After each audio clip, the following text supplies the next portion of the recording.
धंधा माई राम सिमरे सो साहिब का बंदा है।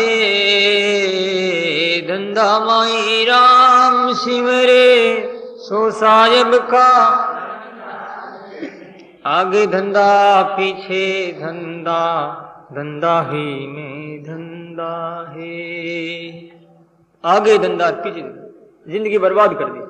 पशु के समान बेल के जो दौड़ता रहा और मरा जब उसके हाथ में एक पैसा ही नहीं आया, साथ में एक ढेला नहीं चला। क्या साथ में चला? पाप साथ में चला। धन रुपया पैसा स्त्री हाथी घोड़ा मकान बिल्डिंगे ये सब यहाँ रह गई और साथ में चल रहा है पाप। विचित्र बात यह है, कितनी दुखी बात। जिनके लिए अपने संग्रह किया वो तो एक ही साथ नहीं चल रहे हैं परिवार वाले। नहीं बेटा चलता है, नहीं बीनी चलती है, नहीं कोई और चलते हैं, और पाप चलता है साथ में दुख देने के लिए। जो अपना कांटा बना जिंदगी का बर्बाद करने वाला, जिंदगी की जो मौत है वो साथ चल रही है, बाकी सभी पड़े रह जाते हैं। इस वास्ते महाराज कहते हैं मूर्ख नहीं कहे वो उनको पशुओं के समान गया बिता बताया। मनुष्य हुआ तो क्या हुआ, धर्मेण ही ना पशुर भीर समाना। एक गरीब ब्राह्मण था, बिल्कुल गरीब था बेचारा। उसकी लड़की बड़ी होगी, मन में चिंता हुई कि लड़की का पीला हाथ करना है, धन की आवश्यकता है, बिना पैसे की शादी कैसे होगी। आज गरीब लोगों की दुर्दशा हो रही है। लड़की की शादी करने के लिए 4-4, 5-5 लाख, 10-10 लाख चाहिए। अब कहां से लाए बेचारे, कमाओ तो कैसे कमाओ। और व्यवहार के अंदर जो है ऊंचा रहना की कोशिश सब करते हैं कि भाई बराबर रहूं, तो इतना रुपया खर्च करूं, तो वो ऋण लेकर के फिर पैसा खर्च करके लड़की की शादी करता। बड़ा अपराध और पाप ही है। यदि लड़के वाले लड़कियों से, लड़की वाले के माँ बाप से लड़के वाले उनसे जो है लेने की कोशिश करते हैं रुपया पैसा धन, जिसे देज कहते हैं, भारी मात्रा में देज मांगते हैं। देज मांगना बड़ा भारी पाप। इसलिए लड़कियां कितनी जल्दी कितनी बड़ी आत्महत्या करती बेचारी, कोई कुएं में पड़ जाती है, कोई आग लगा करके जल जाती है। ये एक समाज का सबसे बड़ा कलंक और पाप है। ये पाप कलंक जो है समाज के द्वारा ही मिटाया जा सकता है। सरकार इसमें क्या करे, तुम गुप्त रूप से भी दे दोगे, इस वास्ते प्रशासन इसमें कुछ नहीं कर सकता। इसमें तो समाज ही, यदि ऐसा व्यक्ति ऐसा करता तो उसको दंड दिया जाए, और उसको ऐसा दंड दे कि समाज के सामने कई लोग आज ऐसे हैं, समाज के सामने जूतों की माला पहराते हैं। जो लड़की को छोड़ देते हैं, जूतों की माला पहरा करके कड़ाव लाते हैं लोहे का, और कड़ाव के नीचे उसको जो है ऊपर कड़ाव डाल करके ऊपर बैठ जाते हैं। और कई जो इसका सिर बांध देते हैं मूंज से, मूंज की रस्सी होती नहीं, फिर पानी डाल देते हैं, और जो कड़ी होती है कि कभी ऐसा करेगा तुम, कि नहीं करूंगा। ऐसा दंड समाज की तरफ से मिलता है, अपनी अपनी जाति से, तब जाकर के फैसला होता, नहीं तो फैसला नहीं होता। तो गरीब की कोई लड़की लेता है धनवान होकर के, तो उनको आशीर्वाद प्राप्त होता है, उनके माँ बाप का, उनकी लड़की का। तो सज्जनों, ये समाज में इतना दोष आज फैल गया है। आज हर जाति में मीटिंगें होती है, प्रस्ताव पास होते हैं, और इस कलंक को दूर करने के लिए कई साधन, कई उपाय भी करते हैं, तो भी फेल हो रहे हैं। करने वाले भी गड़बड़ी कर देते हैं, वो भी छिप करके उनको धन दे देते हैं, पता क्या नहीं दे देते हैं कि नहीं अपना बराबरी का ही होना चाहिए। अरे अपना बराबरी का से क्या करोगे, बराबरी का होगा झगड़ा करेगा वो। तुम्हारे से गरीब से तुम हाथ मिलाओगे तो गरीब झगड़ा तो नहीं करेगा, बेचारा उपकार मान करके चलता रहेगा।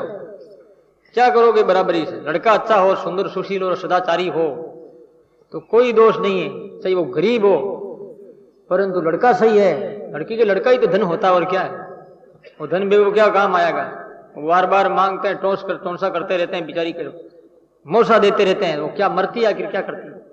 ऐसी घटनाएं अखबारों में नहीं पढ़ते, आप रात दिन पढ़ रहे हो। और ये घटना प्राय ज्यादा होगी आजकल, अधिक मात्रा में हो रही है। तो वो गरीब ब्राह्मण था, बीच में बात आ गई इसलिए कह दिया मैंने। गरीब ब्राह्मण था, गया राजा के पास। राजा के वहां जो राजा एक सिंहासन पर बैठा हुआ था, बहुत से नृत्य किया, नाच रही थी, बाजे बज रहे थे। हाथ जोड़ के बेचारा खड़ा हो गया और राजा से कहने लगा, राजन मैं गरीब हूं, ब्राह्मण हूं, मेरी लड़की बड़ी होगी, आप मदद करें। राजा बिल्कुल नहीं बोला, सुन लिया तो भी उसकी तरफ देखा ही नहीं, उत्तर ही नहीं दिया। वो गरीब बेचारा वापस चला गया। रानी ऊपर बैठी थी मेल में, और खिड़की से नीचे की ओर झांक रही थी। देखा भी ये कोई गरीब ब्राह्मण, आंखों में आंसू पड़ रहे हैं, कोई गरीब होगा। अपनी दासी ने कहा, दासी जा उसको बुला के ला, कौन है। दासी गई है और पूछने लगी तुम कौन हो? उसने कहा मैं ब्राह्मण हूं और आपको रानी ने याद किया है, चलिए आप। वो ब्राह्मण देवता रानी के पास में जाकर के नमस्कार किया तो रानी ने कहा भाई बात क्या, क्यों रो रहे? तो वो ज्यादा जोर जोर से रोने लग गया कि रोते हो क्यों? तुम्हारी लड़की की शादी मेरी जिम्मेवारी, मैं करूंगी, लेकिन बता तो सही क्या? कि वहां राजा के वहां गया था तो कुछ भी मेरे को वो पूछा तक भी नहीं, मैंने बार बार प्रार्थना की, हाथ जोड़ के खड़ा भी हो गया। तो रानी बोली वो मिनक नहीं रे, मिनक को नहीं, पशु पशु। रानी कह रही कि पशु कैसे वे? तो बोले गंधमादन पर्वत पर तुम जाओ, एक आदम संन्यास नाम करके पक्षी रहता है, उस पक्षी की पांख मेरे पास लाओ, तुमको पता लग जाएगा कि ये आदमी है या पशु है। अब वो गरीब ब्राह्मण वहां से रवाना हुआ, गंधमादन पर्वत पर गया है तो उस आदम नाम संन्यास पक्षी के पास में एक ही पांख थी। जाकर के उससे कहा रानी ने ये कहा है और आपसे ये मांग की कि आप उन्हें पांख दीजिए। आदम नाम सन्यासी पक्षी ने कहा भाई मेरे तो एक पांख रह गई है, लेकिन ये पांख तू ले जा करके पहले एक मेरा काम कर, उसके बाद में तुझे पांख दी जाएगी। उसने पांख दी पक्षी ने कि यहां से 2-3 किलोमीटर दूर कई आदमी मरे हुए हैं, राजाओं के आपस में चढ़ाई हुई, झगड़ा हुआ तो कई हजारों की संख्या में लोग मरे हैं, जो व्यक्ति हो उन्हीं का मांस लाओ मेरे पास। तो वो ब्राह्मण है, पांख ले जाकर के पांख से देखा, जैसे ऐनक से देखते हैं वैसे देखा, तो कोई तो गधे, कोई घोड़े, कोई बकरे, कोई ऊंट, कोई शाल, कोई कुत्ते नजर आए। मनुष्य में से एक मनुष्य था सिर्फ उनमें, उस मनुष्य का वो मांस लाया, हाथ लगाया, ला करके उस पक्षी को दिया। वो पक्षी मांस खाता था, मांस का उनका खाद्य था, मांस खाते उसके 2 पांख आ गई वापिस और एक बार उसके पास मरी। अब उसको भी बैराग हो गया, ब्राह्मण को भी, कि जिस परमात्मा ने लड़की को पैदा किया है वही भगवान उनकी शादी करेंगे, अपने को तो अब घर जाना ही नहीं, इसी पहाड़ पर रहकर के ध्यान करके ईश्वर की प्राप्ति करनी। ऐसा मन में बैराग हो गया उनके, सिर्फ मांस का टच किया, स्पर्श किया था मुर्दे का, लेकिन उनमें मानवता थी मुर्दे में। उसके बाद मुझसे बैराग हो गया है तो अब वो पक्षी कहता है कि जा तू इस तालाब में स्नान कर ले। वो जाकर के तालाब में स्नान किया, स्नान करके वापिस आता है तो उसकी भावना एकदम चेंज होगी, फिर वो ममता होगी, जाकर के बेटी की शादी करनी, बेटी बड़ी होगी, लोग क्या कहेंगे, बदनामी हो जाएगी, कलंक लग जाएगा, ऐसे मन में भावना परिवर्तन हो गई।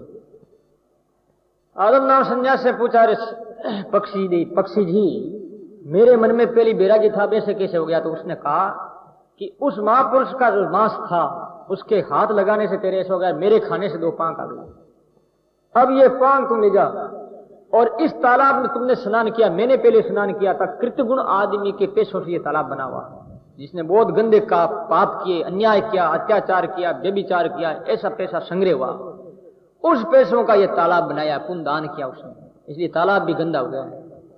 तो ऐसे तालाब में मैंने स्नान की, पापियों के बनाए हुए तालाब में, इस कारण से मेरी पांख एक खत्म हो गई, नष्ट हो गई। इसका मतलब क्या हुआ? जैसा खावे अन्न वैसा बने मन। तो आप लोग क्या करते हो कि पाप करते हो, अपराध करते हो, ऐसा भोजन बना कर बाबा को देते हो, रोटी देते हो, लो मारा, बाबा की बुद्धि बिगड़ी। विचार करो, पापी के बनाया हुआ तालाब में स्नान करने से आदमी ऐसी दशा हो सकती, क्योंकि गंदे पैसे थे, गंदे प्रक्रिया के द्वारा उत्पादन किए हुए थे, इस बार तो ऐसा हो गया। अब देख लो, कई भाइयां ऐसी है, महाराज ने घरे बुलावा, रोटी खिला, कई झोली लाने के लिए आते हैं, बेचारे भिक्षा मांगने के लिए आते हैं। कई साधु लोग जो साधुओं को क्या करते हैं, कोई बीमार होता ना अपना कोई छोटा बच्चा, तो रोटी उसके ऊपर 7 बार अमार और भिक्षा में दे देती। कितना पाप करती है, अपराध है ये, बड़ा भारी अपराध, नरक में जाना पड़ेगा। साधु को पवित्र रोटी दो, बढ़िया दो, सोच समझ कर दो, उनकी बुद्धि शुद्ध होगी। एक साधु गया था, हम जब छोटे थे, उसे हम जंगल में ही रहते थे, गांव में नगरों में नहीं जाते थे, और ऐसे ही सर्दी और गर्मी में खुले बदन देते थे। कई वर्ष हम लोग ऐसे रहे, तो हमारे साथ में कोई महात्मा था, वो भिक्षा मांगने के लिए गया। भिक्षा मांगने के लिए गया गांव में, तो घर के सामने आवाज दी, राम आवाज दी, तो घर के गेट के सामने उसकी रसोई घर था। तो एकदम वो रोटी लेकर के, और उनका बच्चा सोया हुआ था, बच्चा के 7 बार ऐसे ऊपर से अमार करके और उस महात्मा को रोटी देने लगी। महात्मा ने क्या कर रही है माता के, बाप जी रोटी ले लो। कि नहीं भाई, मैं तो थारी रोटी कौन ले, रोटी तू खाई ले, ठीक रही थारे, जो तुम बीमार हो जाए थारे सरो हावड़ हो जाएगा, ये रोटी मैं नहीं खाता, मेरी रोटी की कोई कमी नहीं। अरे क्यों बाप जी? कि तू अभी अभी अमार करके लाई थारे बीमार छोकरा मत, मैं कोई कुत्ता हूं क्या? काले कुत्ते को रोटी दी अमार देकर शनिवार को दी जाती है, तो वो शर्म नहीं आती है? तो मुझे रोटी देती है। फिर वो एकदम दुखी पड़ गई कि अरे बाप जी हमारी गलती होगी, आइंदा ऐसा कभी नहीं करेगी, कभी नहीं करूंगी। महात्मा को पवित्र अन्न दो तो पवित्र बुद्धि होगी, उनकी भजन होगा तो तुमको मान पुण्य मिलेगा, और तुम स्वार्थी बन करके उनको खोटा अन्न दोगे तो तुमको पाप लगेगा। ये सोच लो। इस वास्ते उस गंदे पैसे से बना हुआ तालाब, इस कारण से वो पक्षी कहता कि मेरी पांख खत्म हो गई, और भैया तुमने स्नान किया इस वास्ते तेरे मन में भी जो बैराग खत्म हो गया है। अब ये तुम पांख ले जा और रानी का आदेश का पालन कर, रानी को दे गई। वो पांख लेकर के गया, रानी जी को दिया। रानी ने कहा अरे जा तू पहले जाकर के उस सभा में जो राजा बेटा मेरा पति और बहुत से बेटे हैं मंत्री वगैरह, तो इनके के समान ऐसे लगा करके देखना। वो गया, वो राजसभा में देखा तो राजा बहुत बड़ा भैंसा था, भैंसा दिखाई दिया, मारना भैंसा होता ना, मोटी मोटी आंखें थी उनकी। और मंत्री वगैरह कोई गधा है तो कोई घोड़ा है, कोई कुत्ता है, कोई जरक है तो कोई रींछड़ा। देखा एक ही आदमी नहीं है। तो इसका मतलब क्या? इसका मतलब ये बात, जो आदमी की आदत होती, स्वभाव होता ना, व्यक्ति का स्वभाव आकृति से क्या हुआ? रावण के कोई सिंगड़े पूंछड़े थे क्या? ये तो ऐसे बनाया है कि 10 माते थे। 10 माते क्या? 10 उनको आशीर्वाद था, 10 माता नहीं है, 10 दोष थे उसके अंदर।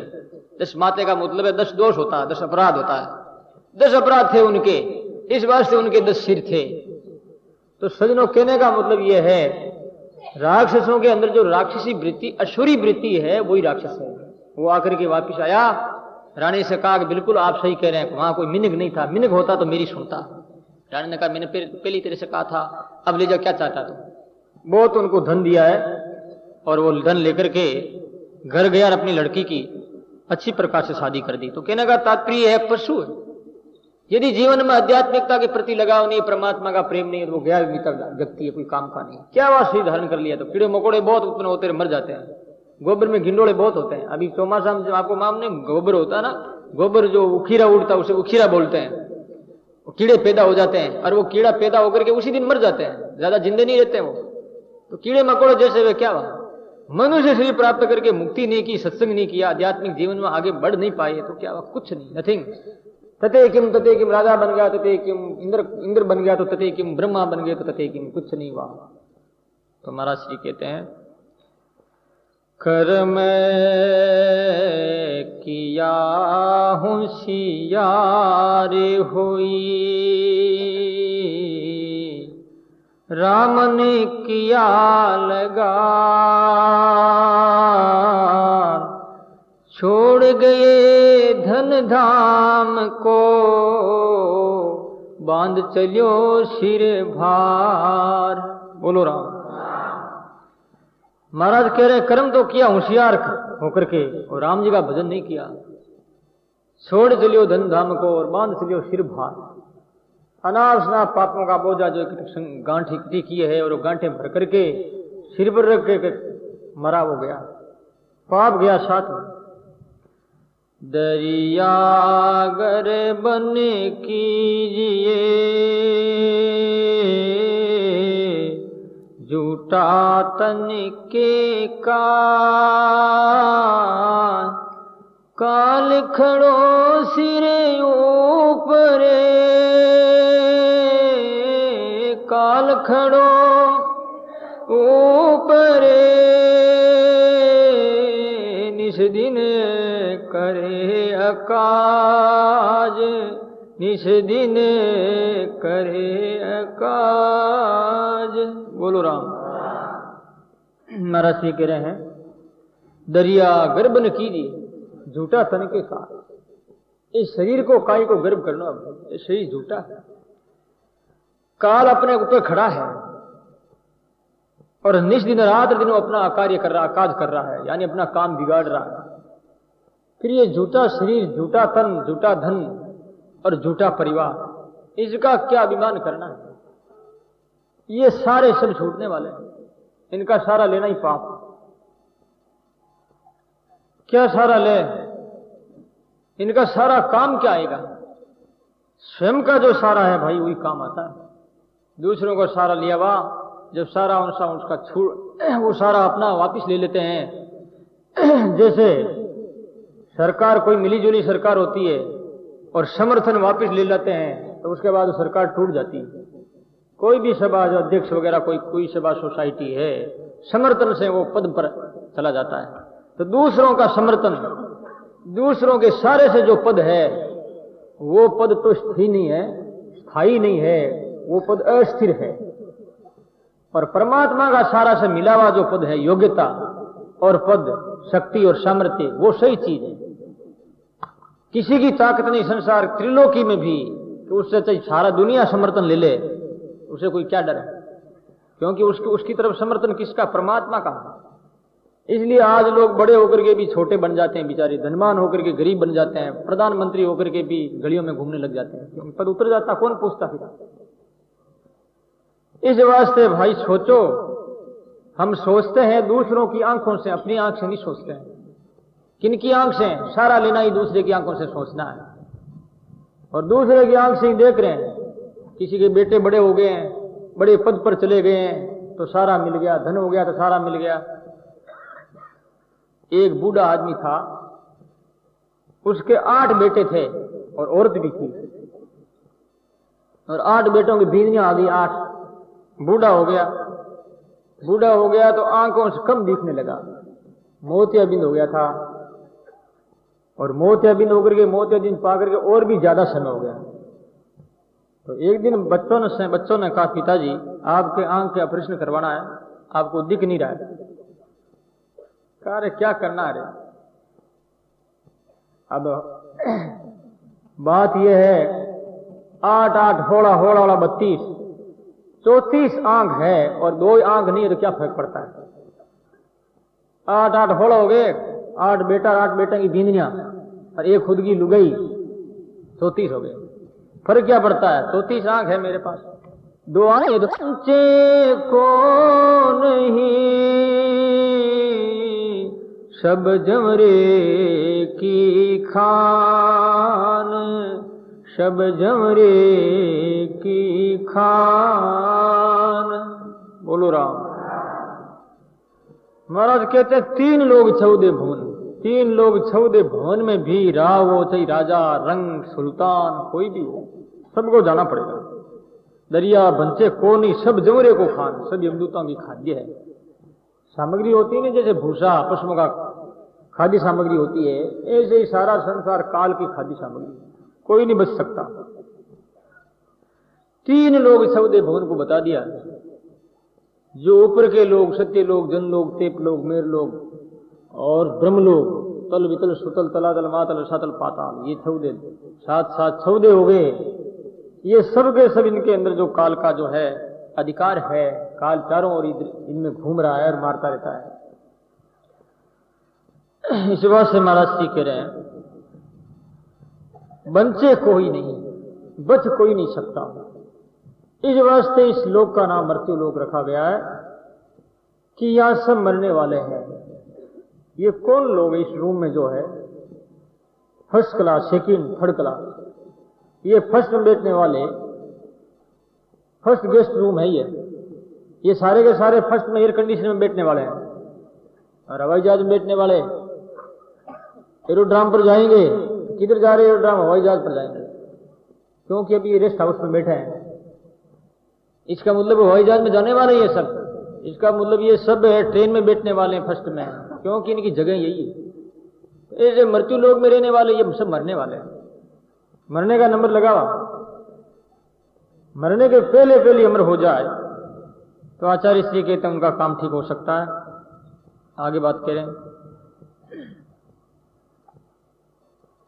जो दिखे सो बिन से सही,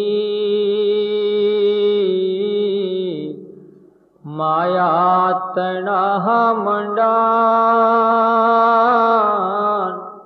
दरिया थिर है सदा,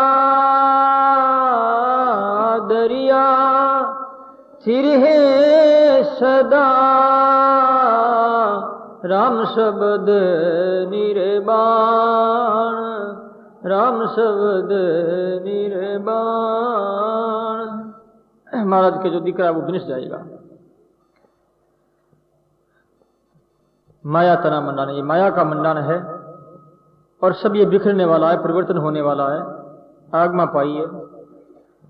और ये राम शब्द ऐसा है, सकल काल का काल है, काल का भी मां काल भगवान का नाम है, काल की दाल फिर नहीं गलती है।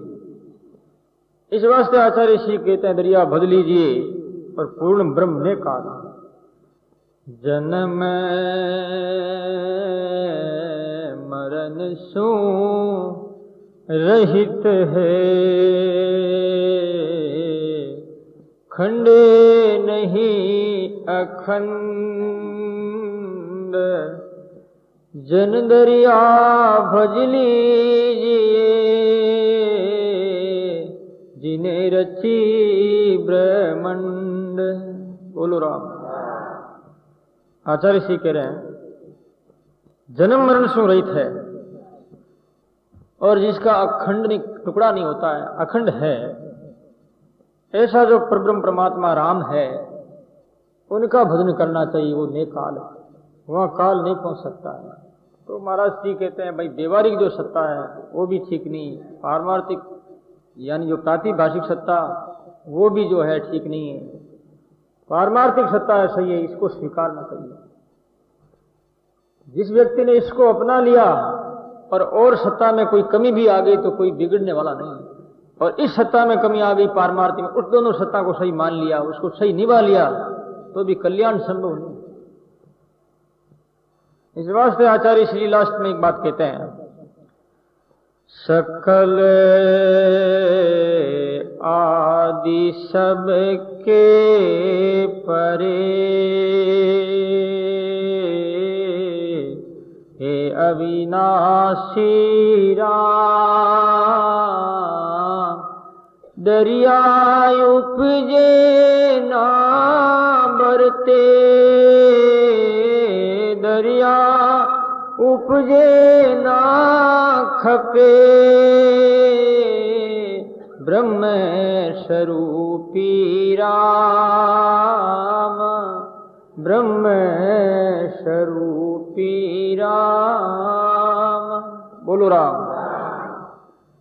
सकल आदि सबके परे है अविनाशी राम, सबके आगे और सबके परे राम का नाम अविनाशी है अविनाशी धाम, दरिया उपजे ना खपे, ब्रह्म स्वरूपी राम।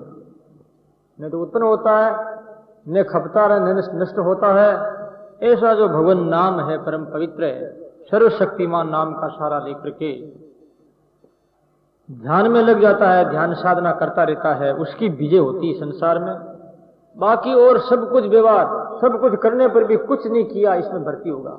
और एक भगवान का भजन हो गया तो सब कुछ हो गया, बाकी कोई रहा ही नहीं फिर बात। तो अब समय हो गया है और ये चेतावनी का अंग भी पूरा हो गया। कल साच का अंग आएगा। साच किसे कहते हैं?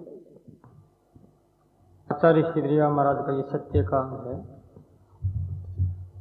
सत्य स्वरूप जो परमात्मा है, उस परमात्मा की प्राप्ति करने के लिए स्वयं को सत्य का आश्रय लेना होगा। स्वयं जो सत्य स्वरूप बनकर के ही सत्य को प्राप्त किया जा सकता है।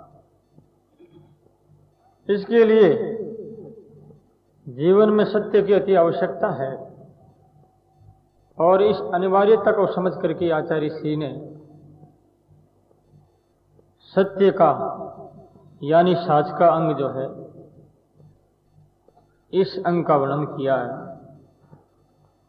वो कैसे किया है?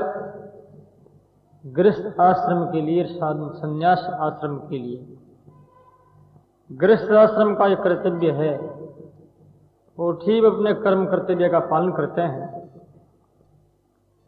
और गृहस्थ आश्रम में रह करके घर और परिवार को परमात्मा का समझकर उनके साथ में निष्काम भाव से सेवा योग को अपना करके और परमात्मा के ध्यान में लगा रहता, भजन करता है, तो घर बैठा भी व्यक्ति योगी बन सकता है। घर धन बंधन का कारण नहीं है। इस विषय पर प्रकाश डालते हुए आचार्य श्री कहेंगे कि तुम इतने आदमी जो विश्व में 5 अरब से ज्यादा संख्या में लोग हैं, ये सभी के सब तो घर छोड़ करके जंगल और पहाड़ों की गुफाओं में, अरण्य में अथवा नदियों के तटों पर जाकर के ध्यान नहीं लगा सकते। इस वास्ते न बंदा है गृह मतः, जो श्रीमद् भागवत में बताया है, गृह बंधन का कारण नहीं। जो बंधन का कारण है, जो बीमारी है, उस बीमारी को निकालना होगा। वो बीमारी निकल गई, आप स्वस्थ हो गए, आपका परिवार स्वस्थ हो गया, तो वो घर भगवान का एक मंदिर हो गया और तुम घर के पुजारी बन गए, परमात्मा के पुजारी हो गए। तो आचार्य श्री कहते हैं, गृहस्थ आश्रम में रह करके, गृहस्थ आश्रम परिवार से ममता राशक्ति का त्याग करना तो बहुत ही जरूरी है। इसका त्याग नहीं करेंगे तो एक अमूल्य वस्तु है, अमूल्य पदार्थ है, कीमती, उसका स्वतः त्याग हो जाएगा। और जब उसका त्याग हो जाएगा तो अपने पास में रहेगा ही क्या? कुछ नहीं रहेगा। क्या सहारा रहेगा बाद में? कोई सहारा नहीं, कोई आश्रय नहीं रहेगा। इस वास्ते घर और परिवार का त्याग का मतलब एक ममता का त्याग। इस वास्ते सोचते हैं, हो सकता है कि परिवार के संपर्क में रह करके, गृहस्थ आश्रम के संपर्क में रह करके इससे हमारे त्याग की भावना नहीं बन सकती है, तो इनका त्याग ही कर दिया जाए, ऐसा सोच करके कई महात्मा, कई लोग जो है घर का त्याग कर बैठते हैं। क्योंकि अग्नि के पास में रहने से अग्नि का जो प्रज्वलित अग्नि की आग जो उसकी प्रवाह है, ताप है, ताप का प्रभाव लगे बिना रहता नहीं। अग्नि के पास में रह करके ताप नहीं लगे और उसका प्रभाव नहीं हो, ऐसा भी कोई उपाय हो तो अग्नि के पास बैठ सकता है। उसके लिए उसको एक पर्दा लगाना होगा, ऐसा पर्दा होगा जो कि वो पर्दा एक चादर का बना हुआ और आग जल रही है पर्दे के पीछे, परंतु पर्दा जो है वो आग की प्रवाह को रोक रहा है, उस व्यक्ति तक ताप आने नहीं देता। इस वास्ते कोई उपाय सोचना होगा, उपाय ढूंढना होगा, नहीं तो घर और परिवार जो है हमारी जान के जोखिम बन सकते हैं। और समझ लिया तो जान के जोखिम नहीं बन करके हमारे सहयोगी भी हो सकते हैं। समझने के लिए सत्संग की जाती है, सत्संग समझने के लिए सत्पुरुषों का संग किया जाता है। और नहीं समझे तो जिंदगी की बर्बादी है, और पता नहीं कितने बार जिंदगी को बर्बाद कर दिया और करते ही रहेंगे जब तक ये समझ नहीं आएगी, विवेक नहीं आएगा, ऐसी बुद्धि की जागृति नहीं होगी जो बुद्धि परमात्मा को केस करती है, जो बुद्धि आध्यात्मिकवाद में प्रवेश की हुई है, उसमें रमी हुई है, मिली जुली हुई है, तब तक दुख उठाना पड़ेगा। इस वास्ते आचार्य श्री कहते हैं, उत्तम काम घर में करे,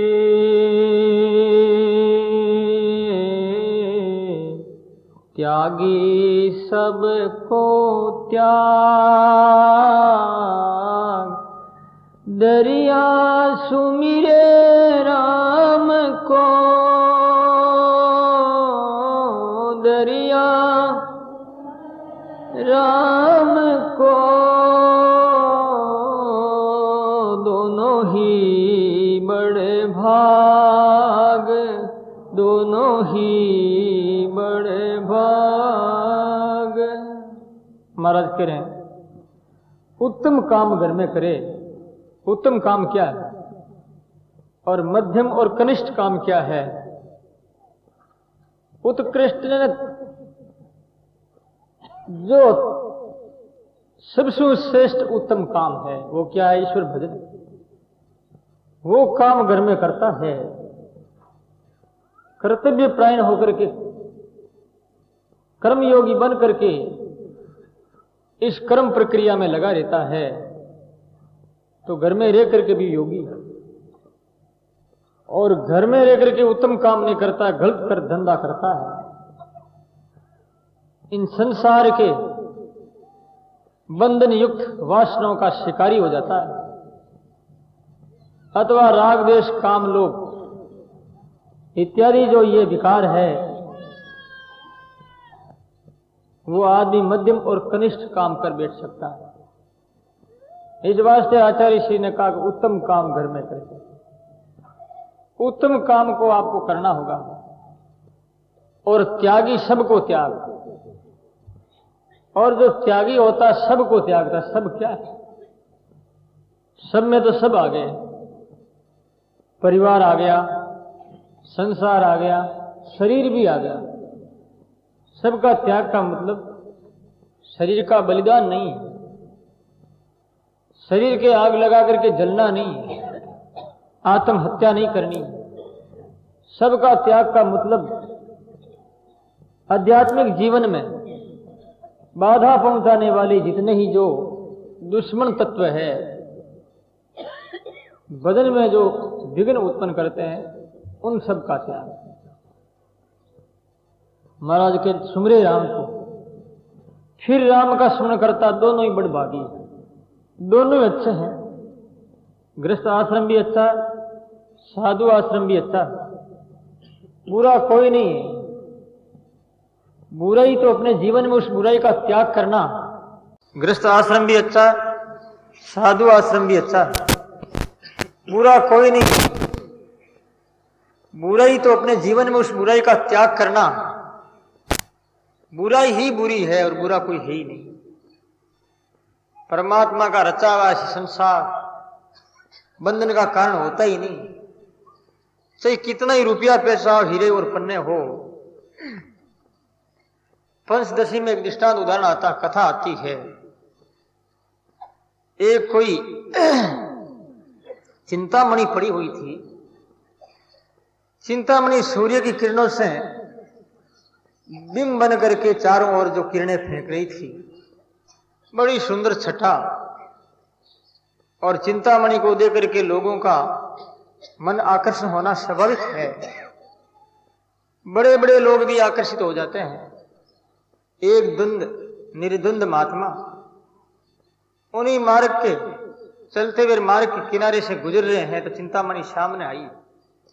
चिंतामणि को देख करके उसके महात्मा में कि अंतकरण में न हर्षति न द्वेषति, नहीं तो वो राजी हुआ न द्वेष। चिंतामणि को देखा, सिर्फ उसने एक चमकीला पत्थर मान करके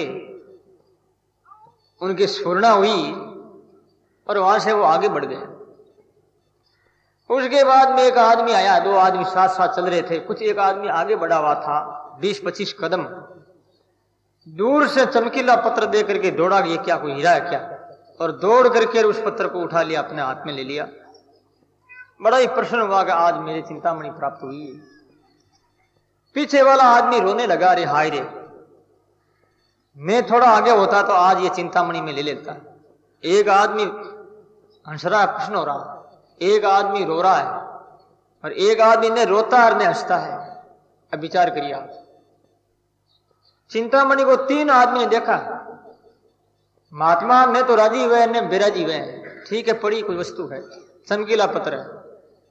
संसारी व्यक्ति के हाथ आई तो बड़ा प्रश्न होकर के खिल रहा है, हंस रहा है। और दूसरा संसारी के हाथ में आई तो वो रो रहा है कि आज मुझे प्राप्त हो जाती तो मैं न्याल हो जाता, मेरे घर का दरिद्र चला जाता। चिंतामणि तो एक ही है ना। फिर महात्मा के चिंतामणि की महात्मा के प्रति, महात्मा में मैं तो क्यों नहीं आया चिंतामणि का, उन दोनों में क्यों आया? महात्मा ने उन चिंतामणि के मन में जो है चिंतामणि के प्रति त्याग की भावना है, और उनके अंदर लोभ की प्रवृत्ति, इसलिए वो बंधन में आ गए। ये चिंतामणि बनाई किसने? भगवान ने बनाई। ये प्रकृति की बनी हुई रचित चीज है। परंतु उन दोनों संसारी व्यक्तियों ने अपनी ओर से उनकी इज्जत कर ली, अपनी ओर से उनका महत्व देने के कारण से एक को प्राप्त हुई तो राजी हुआ, एक को नहीं हो तो वो चिल्लाने लगा, रोने लगा। तो सृष्टि ईश्वर कृत जो सृष्टि है वो बंधन का कारण नहीं। जीवकृत सृष्टि है वही बंधन का कारण है। जीव ने मैं तो दिया चिंतामणि को, वो राजी हो रहा है, एक को नहीं मिली वो रो रहा है। यदि ईश्वर कृत सृष्टि बंधन का कारण होती तो उस महात्मा को भी बांधती, लेकिन उस महात्मा के जीवन में अंतकरण में कोई अंतर ही नहीं पड़ा। क्यों नहीं पड़ा? उसने एक चमकीला पत्र सोच करके आगे बढ़ गए। ऐसे ही मानव जीवन में, पारिवारिक और सामाजिक जीवन में भी ऐसे कई प्रकार की उपलब्धियां जो कि धना आगमन का एक कभी कभी ऐसे ये जो कहते ना आप आज आराम हबोड़ा हबोड़ा आता है, इसे ज्वार भाटा आता है और कभी घाटा भी लग जाता है।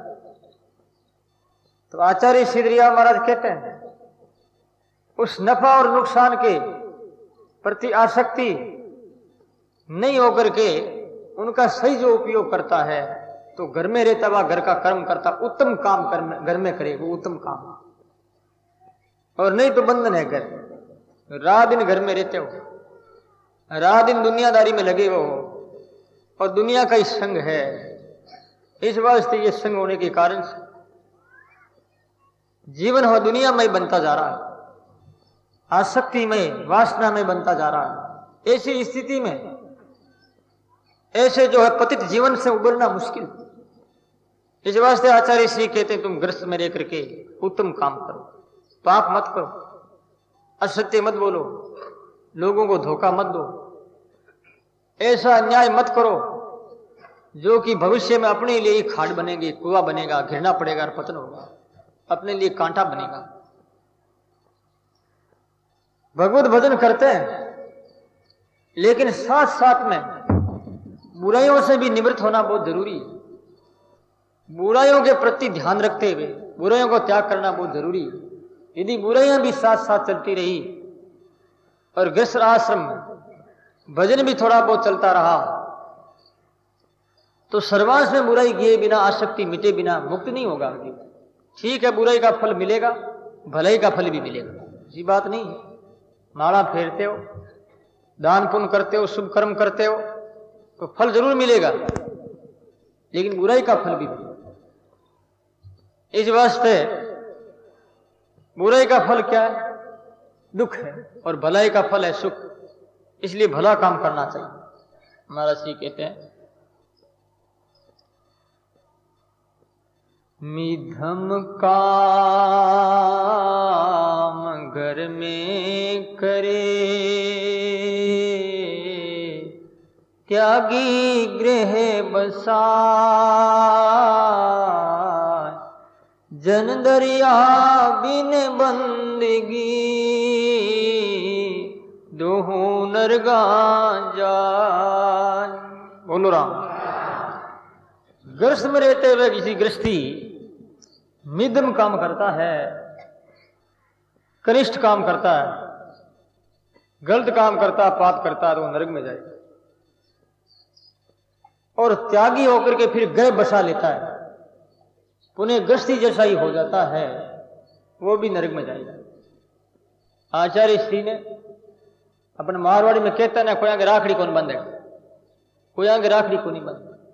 जो बात है सो सही कही, लेकिन कई संत ऐसा क्या करते हैं अक्सर कि भाई साधु बिगड़ा हुआ तो गृहस्थी से भी अच्छा है। कहते होंगे, कहने वाले कहते भी हो सकता है। तो ऐसे वो दृष्टांत देते हैं कि जैसे हलवा बिगड़ गया तो दलिया से तो छो कोई है हलवा कि मीठो तो है।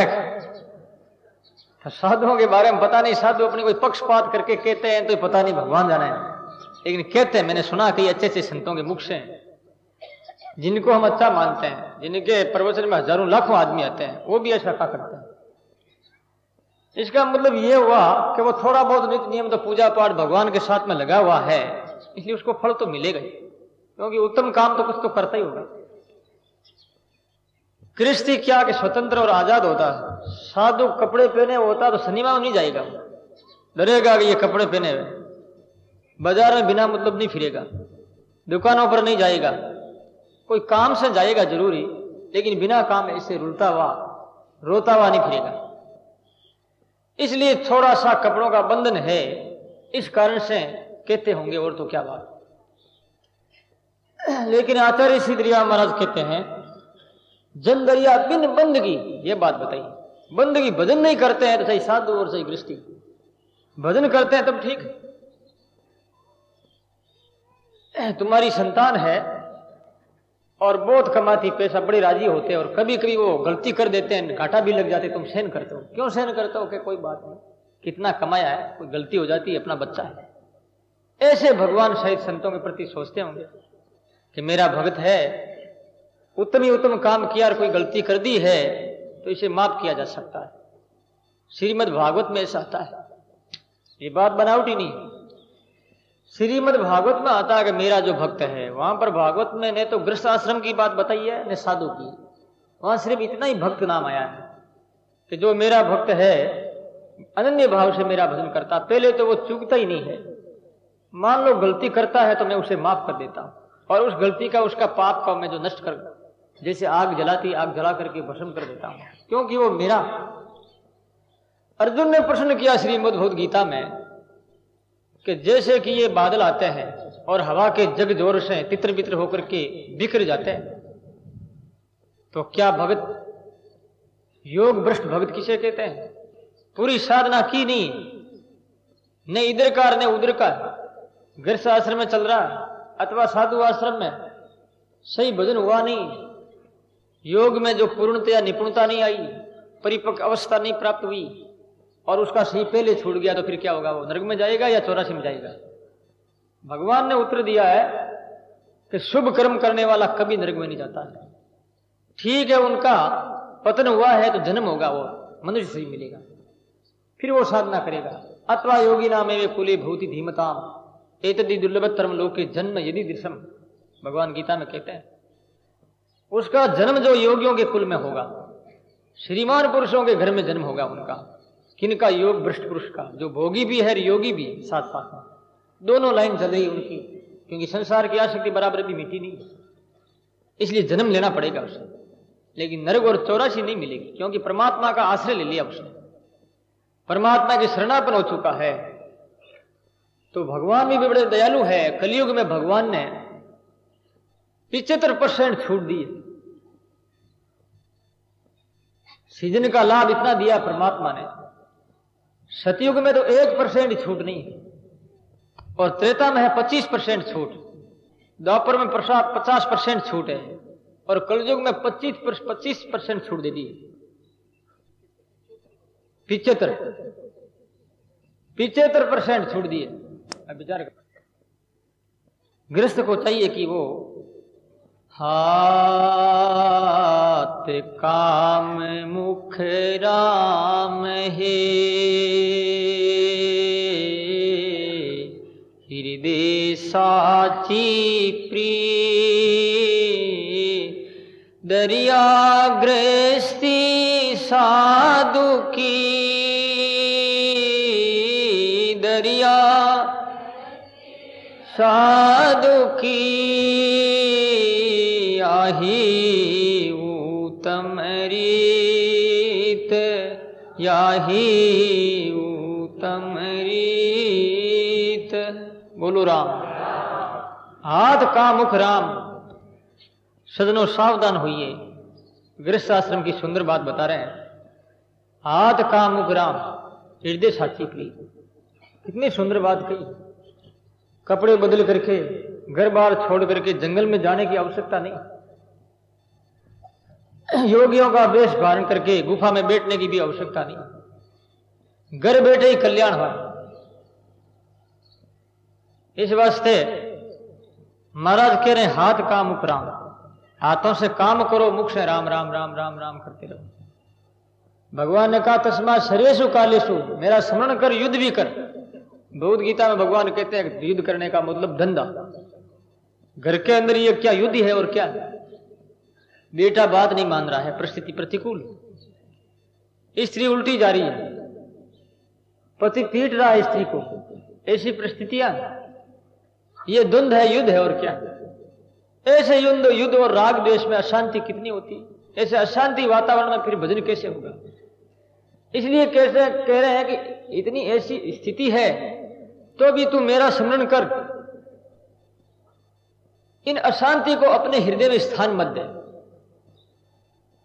ये तो एक प्रकार से पड़ाव लिया बेचारे तुम्हारे अंतकरण में, तुम्हारे कर्मों ने ये पड़ाव डाला है। चिंता मत कर, बस इनको तो तू बिल्कुल ही अपने अंदर आने मत दे, इनका प्रभाव अंतकरण में जमने ही मत दे, महाराज कहते हैं। तो ये युद्ध है जिंदगी में, समाज से युद्ध, परिवार से युद्ध, सगे संबंधियों से युद्ध, ब्याही ब्यान जी युद्ध, देख लो युद्ध युद्ध है कि नहीं। जिसके ब्याही ब्यान जी ठीक नहीं वही तकलीफ देते हैं। युद्ध और क्या है, उनका मन रखना पड़ता है, भाई को समझाना पड़ता है, कंवर साहब को समझाना पड़ता है। ये क्या गृह युद्ध है, बड़ा भयंकर युद्ध है। दूसरा युद्ध जितना बुरा नहीं है उतना घर का युद्ध बुरा है। दूसरे कोई भी निंदा नहीं करते हैं, और बात कोई ऐसी भी लीक होती तो घरवाले ही करते हैं, और शत्रु भी बनते हैं तो घरवाले ही बनते हैं, तो उस पड़ोसी को पता ही नहीं। इस वास्ते घर जैसा तो कोई शत्रु नहीं और घर जैसा कोई मित्र नहीं। इन वास्ते ये द्वंद्व युद्ध है। भगवान कहते हैं इस द्वंद्व युद्ध विकारों का तुम सामना करो। आचार्य सिद्धरिया महाराज कहते हैं हाथ का मुकरा। गोस्वामी तुलसीदास जी ने कहा रामायण, कर से कर्म करे हो विधि नाना, और मन राखे हो जा कृपा निधाना। हाथा से धंधा करो और मन का रखो राम जी में। तुलाधार वैश्य हुआ था, तुलाधार वैश्य बढ़िया था वो, लेकिन उसका नाम तुलाधार क्यों हो गया? ताकड़ी को बराबर तोलता हो, कोई माल देता तो कम नहीं देता, थोड़ा वो तोड़ा दो तोड़ा ज्यादा ही देता, और घर में रहता सेठ था वो, और अपना कल्याण कर लिया। घर में रहते भी उनका शास्त्र में उदाहरण आया, विचार करवा। तुम भी ज्यादा बढ़िया बैठे हो यहां, इसलिए कह रहा हूं, इसलिए सही तोलो। ऐसा नहीं है कि ज्यादा लेना और कम देना, ये हो गया तो काम आगे बहुत गड़बड़ी हो जाएगी। ये सही बात है। आपको मालूम नहीं है, कपड़ों की दुकान वाले कई ऐसे हमने देखा, नाम किसी का लेता नहीं हूं, बाहर बहुत घूमने का काम पड़ता, मद्रास बम्बई कलकत्ता वगैरह, तो वही लोग मुझे बता देते हैं कि महाराज 50 मीटर कपड़ा देते हैं तो आधा मीटर कम ही दे देते हैं, वो 50 मीटर माना जाता है, तो आधा मीटर का कपड़ा का पैसा तो मेरा आ ही गया। खींच खींच नाप लेते हैं जोर से। बात ठीक है शेर जी, मालूम है। तो इस प्रकार से ऐसे लोग करते हैं, कम देते हैं पैसा लेते हैं बराबर। तो ये तुला धार वैसे था, बराबर देता था, इसलिए उसकी तुला की धार जो तकड़ा का पलरा वो बराबर था उसका।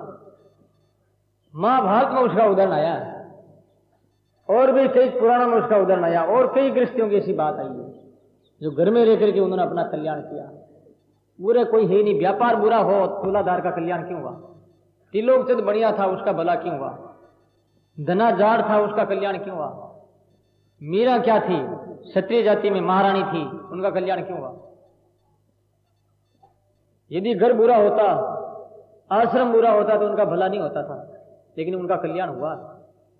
ईमानदारी अपने जीवन में नहीं है, घटिया जीवन अपना है। घर क्या करे, क्या आश्रम करे, खुद की नीति खराब है। मन एवं मनुष्याणाम कारणम बंध मोक्षयो, धर्मशास्त्रों में भागवत में आया है, मन ही बंधन और मोक्ष में कारण है।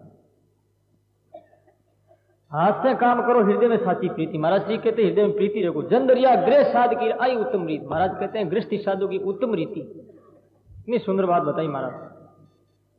वाणी के अंदर आचार्य श्री की दिव्य वाणी में सारी शास्त्रों की बातें आ गई, संक्षिप्त में, शॉर्टकट। और मारवाड़ी हिंदी भाषा में कोई समझ सकता है। संतों ने समझा कि आगे संस्कृत पढ़े लिखे नहीं होंगे, इसलिए ऐसे काव्य की रचना की जाए ये कि बिना पढ़ा लिखा आदमी भी जो इसको पढ़ करके अपने जीवन में उतार कर जीवन का उपयोग कर सके। ऐसे गोस्वामी जी ने किया, संस्कृत में बनाई रामायण, बनाने की कोशिश की, अक्षर बिखरते गए गोस्वामी जी महाराज के।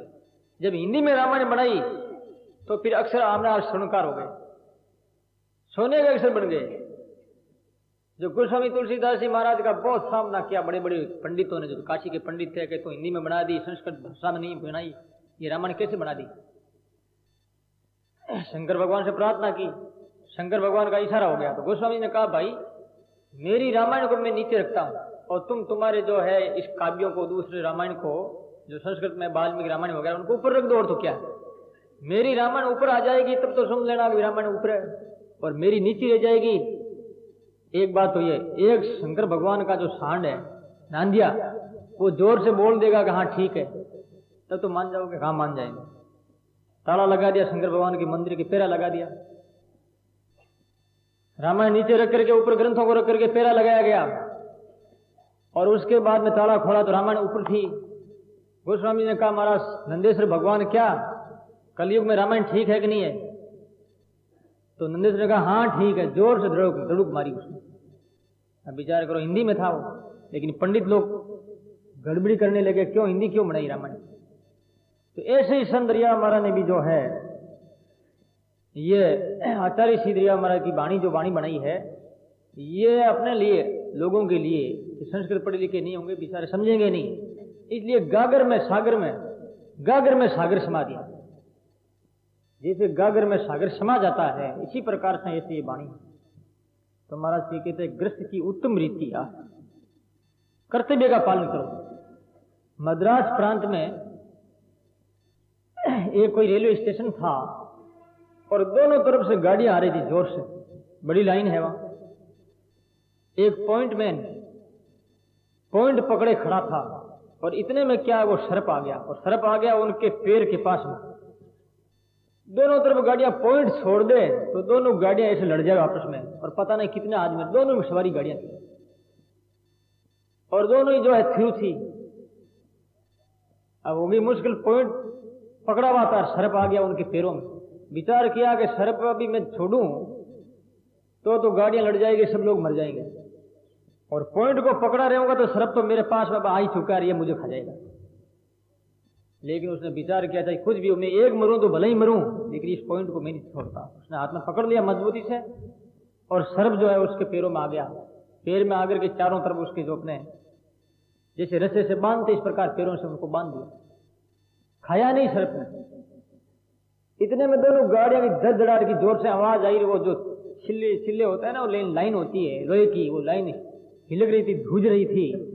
धूजने के कारण से सर्प क्या है, वो डर करके भाग गया अपना, पर उनके भी प्राण बच गए, और ट्रेनें भी एक्सीडेंट नहीं हुआ। कर्तव्य का पालन किया, ये सही बात है।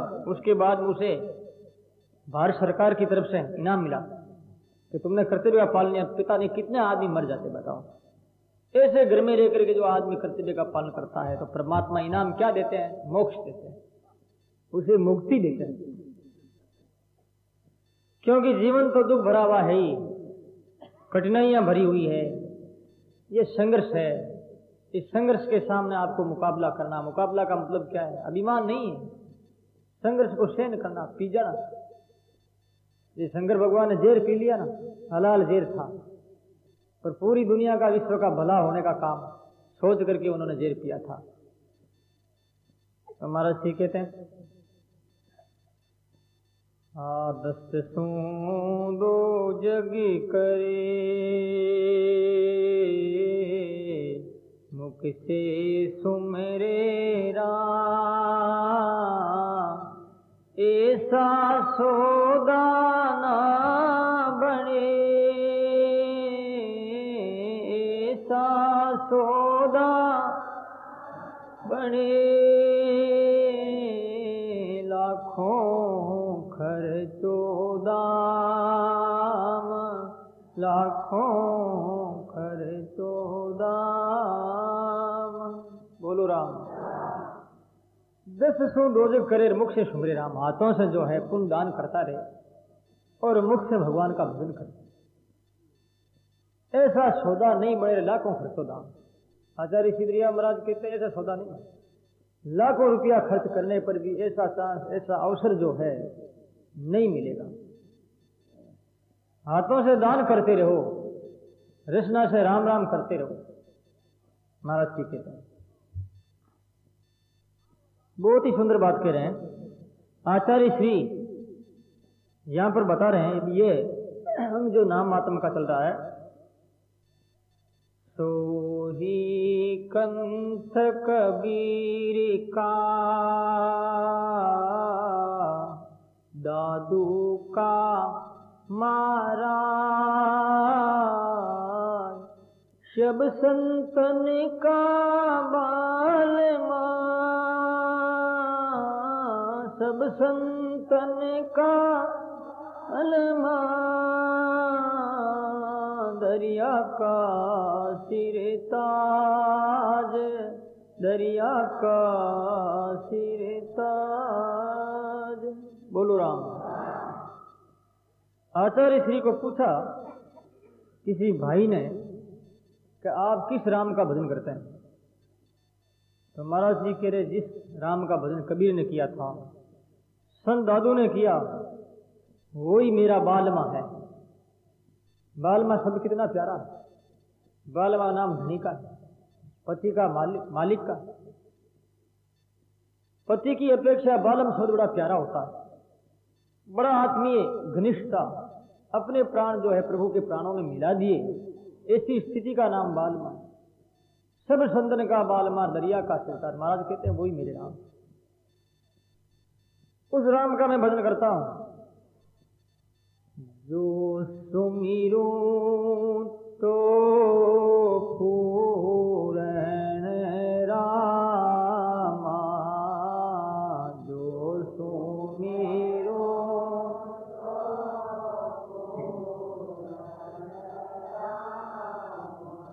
अगमय पार, पार नहीं जाको,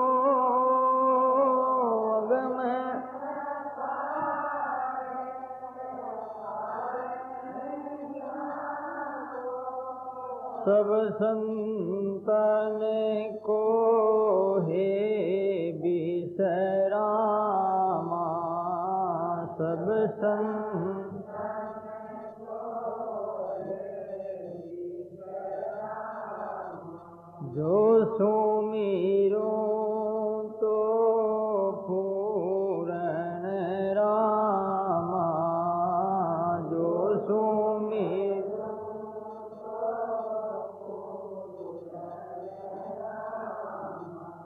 आचार्य श्री कह रहे मैं उसी राम का स्मरण करता हूं जो पूर्ण है।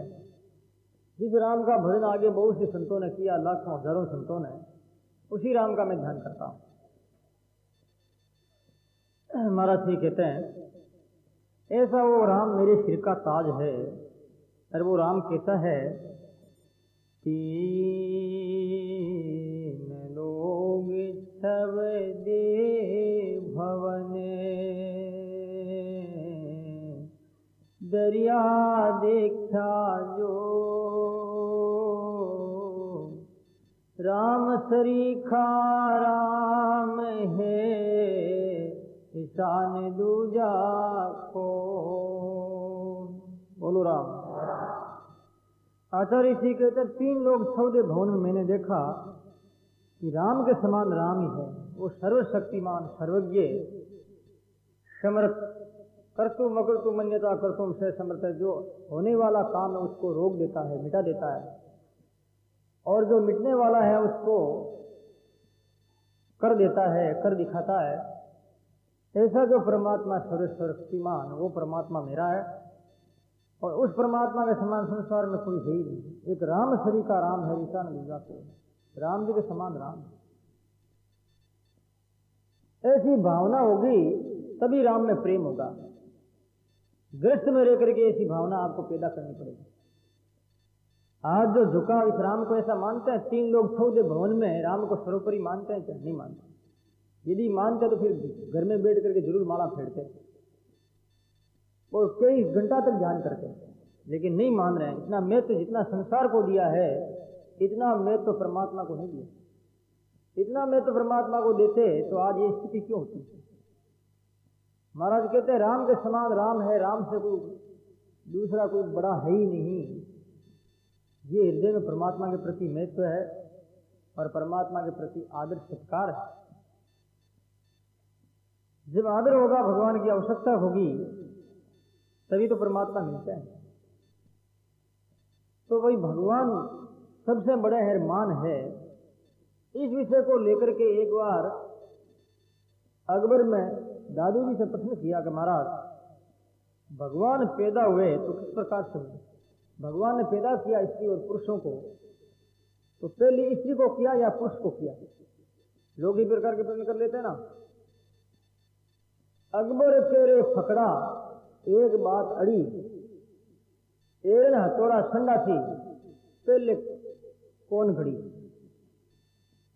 एड़न संडासी हथौड़ा तीन होते हैं, होता ही नहीं होता है। एड़न होता लोहे का भारी, संडासी लोगों को पकड़ते हैं, और हथौड़ा ऊपर से पीटा जाता है। कोई भी जो औजार बनाते हैं तो एड़न बना पहली, यदि एड़न पहली बनेगा तो एड़न कैसे बना? एड़न को बीट करने के लिए कोई संडासी रही होगी या हथौड़ा रहा होगा? अच्छा, ताड़ों को बनेगा, ताड़ों को भी बनाया है तो संडासी भी रही होगी और एड़न भी रहा होगा। तो पहले कौन बना? पहले बना तो भी उनके साथ साथ में हथौड़ा रहेगा। हथौड़ा पहले बना तो एड़न भी संडासी रहेगी। संडासी पहले बनी है तो भी हथौड़ा बिना एड़न बिना बन नहीं सकती, मुश्किल होगी बात। दादू जी महाराज ने पूछा अकबर ने कि सुन भाई फकड़ा, एक बात अड़ी, एक बात अड़ गई है, एड़न हथौड़ा संडासी पहले कौन घड़ी? दादू जी महाराज महान पुरुष थे, उन्होंने कहा रे अकबर तुम क्या अभी तक समझता नहीं, एक को हम बहुत श्याम है। भगवान ने संकल्प किया मैं एक और बहुत हो जाऊं। दादू जी महाराज ने कहा एक शब्द में सब किहा, एक शब्द में सब किहा, ऐसा समरथ सोच, आगे पीछे जो करे जो बलहीना हो। तेरे मूर्ख अकबर तुम्हें पता नहीं अभी तक, एक शब्द में सब किया, ऐसा समर्थ हासिल पैदा कर दिया। हथौड़ा संडासी एड़न तीनों ने, ऐसा नहीं हथौड़ा पहली बना या एड़न पहली बना, ये नहीं, तीनों को एक ही साथ में ऐसी परमात्मा ने एक को हम बहुत श्याम जगत का सृष्टि किए। ऐसा समर्थ हो, ऐसा परमात्मा समर्थ है। आगे पीछे तो कौन करता? बलहीन, जो शक्तिवान नहीं है, सामर्थ्यहीन है, वो करता है। जो सर्वशक्तिमान है, सर्वज्ञ है परमात्मा, वो आगे पीछे क्या? उनके तो संकल्प के आधार पर सारी सृष्टि है। संकल्प करते ही सृष्टि का प्रादुर्भाव हुआ, संकल्प करते ही आग नीति सारी सृष्टि प्रलय में चली जाएगी, सब नष्ट हो जाएंगे, एक नहीं बचेगा। आज लोग चिल्ला रहे हैं इतनी जनता बढ़ गई, जमीन के भाव बढ़ रहे हैं, घर के भाव, मकानों के भाव, वस्त्रों के भाव, पदार्थों के भाव, मनुष्य का भाव गिरता जा रहा है।